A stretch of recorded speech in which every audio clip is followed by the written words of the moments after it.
100 day কলকা চ্যালেঞ্জের আজ ডে 14, 14 নাম্বার ক্লাস আমাদের। আজকে আমাদের ক্লাসের বিষয় হচ্ছে পদ্মকুঁড়ি। পদ্মকুঁড়ি আমরা কিভাবে আঁকবো সহজ পদ্ধতিতে সেটাই তোমাদের সঙ্গে শেয়ার করব। দেখো, পদ্মকুঁড়ির ডিফারেন্ট কুঁড়ি হয় সেটাও তোমাদের সঙ্গে শেয়ার করছি আমি। ফার্স্ট অফ অল দেখো, একটি বেঁকা করে দাগ টেনে তারপরে পাশে আরও একটি বেঁকা দাগ টেনে আমাদের হয়ে যাচ্ছে কুঁড়ি, এবং এই কুঁড়িরই নানান ধরনের ডিজাইন আছে, সেটাই শেয়ার করছি তোমাদের সঙ্গে।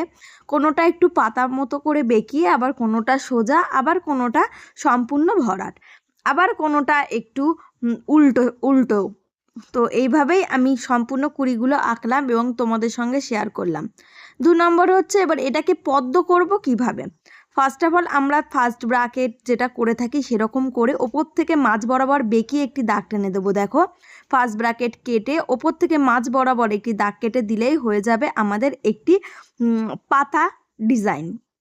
এই পাতার ডিজাইনকেই কাজে লাগিয়ে আমরা করে নেব একটি করে পদ্মকলকা। কিভাবে পদ্মকলকা আমি আঁকলাম বা তোমরাও কিভাবে আঁকবে সেটা আমি তোমাদের সাথে এখন শেয়ার করছি। ফার্স্ট অফ অল এই কুঁড়িটা করে নিলাম, দেখো একটু বেঁকিয়ে, তুলিটাকে বেঁকিয়ে, তারপরে ঠিক বেঁকিয়ে দুটো ডান্ডি মতো করে নিলাম এবং সেটাকে ওপর থেকে মাঝ বরাবর একটু বেঁকে টেনে দিলাম, দিয়ে ভরাট করে দিয়ে হয়ে গেল একটি পদ্ম। নিচে আবার একটি বেঁকা করে ওরকম দাগ কেটে তারপরে ওপর থেকে মাঝ বরাবর টেনে দিলে হয়ে গেল আর একটি পদ্ম।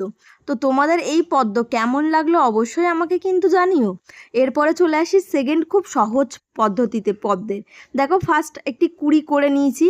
কুঁড়ি করার পরে আমি চারপাশে 4টে বেঁকা করে দাগ কেটে নেব। দেখো, ডাং যেটাকে বলো, ওই যে দাগ কেটে নিলাম, নিয়ে কি করলাম, ওপর থেকে মাঝ বরাবর টেনে ভরাট করে দিলাম। তাহলে হয়ে গেল, দেখো আমাদের খুব সহজ পদ্ধতিতে পদ্ম কলকা হয়ে গেল। এই পদ্ম মোটিভ তোমাদের কেমন লাগলো অবশ্যই আমাকে কমেন্টে জানিও। এরপরে তোমরা কি শিখতে চাও সেটাও তোমাদের আমি শেখাবো।